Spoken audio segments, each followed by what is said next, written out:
attention to this shit, man.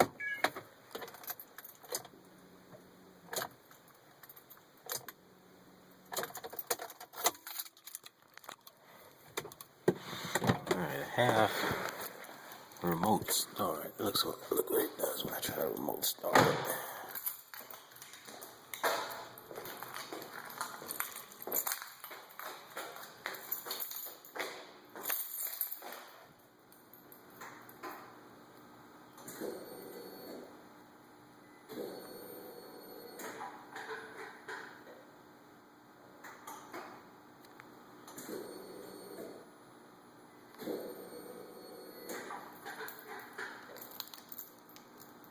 That's my problem.